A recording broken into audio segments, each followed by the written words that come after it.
My name is Shireen Saad Anderson. I have had breast cancer.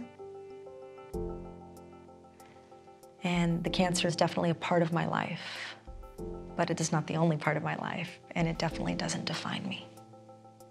I'm Perla Diaz. I've had plenty of obstacles in my life, but that doesn't define me. My name is Chris Schaubel. I'm a television news anchor in Los Angeles. I happen to be adopted, but that does not define me. My name's Shane. I'm 14. I just went from junior high to high school, and I joined the football team, and I love it.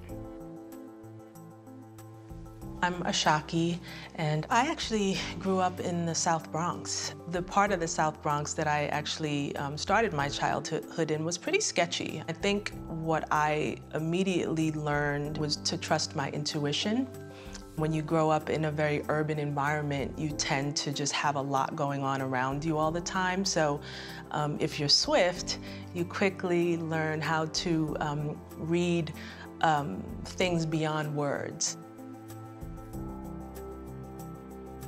When I was 36, I went to the doctor for a routine checkup. He said, okay, I'm looking at your results, and they came back positive. Positive for what? And he said, positive for breast cancer. And I lost it. Once I got to middle school, things changed. My brother, he got in a gang, and then he had to leave. Then my sister, she got in a gang again. And she just created so much chaos in my house. So I didn't want to be in that environment. It was common for all the girls, all the guys from the neighborhood to join the gang, and that was expected. But I didn't want to join the gang. As I was going through middle school, there was this teacher, my science teacher. He asked the question to everyone that if they wanted to go to college, and I said yes. He said, since he knew that I was an undocumented student, he said, you're not gonna go to college. In 2010, I just really stepped in it. I mouthed the words, what the F, after a series of production mistakes, and within minutes, the clip was on TMZ, it went viral, you know, I had the scarlet letter on my chest for messing up big time. And it was no one else's fault but my own. I'm 14. I just went to high school from middle school.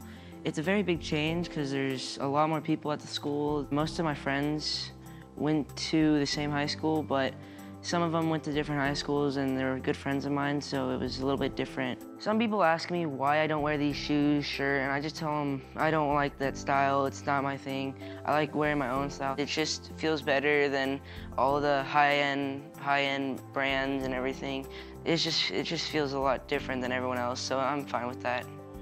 I had spent 6 years in the corporate environment and at a large media and entertainment company, and our son was born.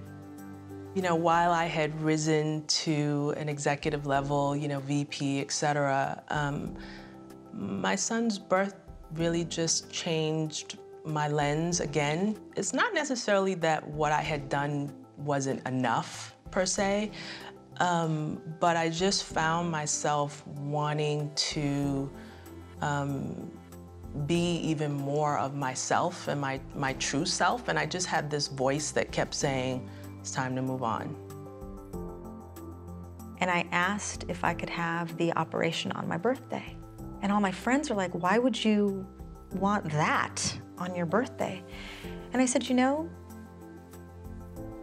for me, it's going to be an affirmation of life. And so every year since, we say a toast to being cancer-free and a toast to not only my birthday, but that celebration of living and life and being healthy. At that time, that was a really bad school, so there wasn't really much hope. But that was kind of what triggered my enthusiasm to go to school, to prove people wrong, and to just like say, like, I can do it. That was kind of like my motivation. I know where I want to be at in the future. I know how to get there. If someone questions me, I do get mad. Of course, I know I get mad because I know how to get there. I'm the first person that went to college in the whole family, my extended family, and everyone. So to me, it's like you can't tell me anything because you've never been in these shoes. And I want to be that person who tells them it's okay, breathe, relax, and keep going forward. So I'm sitting there in my manager's office, and he and one other person are explaining to me that I've been demoted. I heard the demoted part, and that split second I knew, okay, it'll be time for me to take this negative situation and turn it into a positive situation. I still had 8 months left on a contract to fulfill, even in this lesser position that they were shifting me to. So I was going to do that to the very best of my ability and use that tape, if you will, as almost like a living resume of what I could do for someone else. And sure enough, at the end of that contract, someone across the street, an even more successful station, invited me to come be their morning anchor. So I went from this very harsh, publicly embarrassing situation to a situation now that's very uplifting because that station does so well.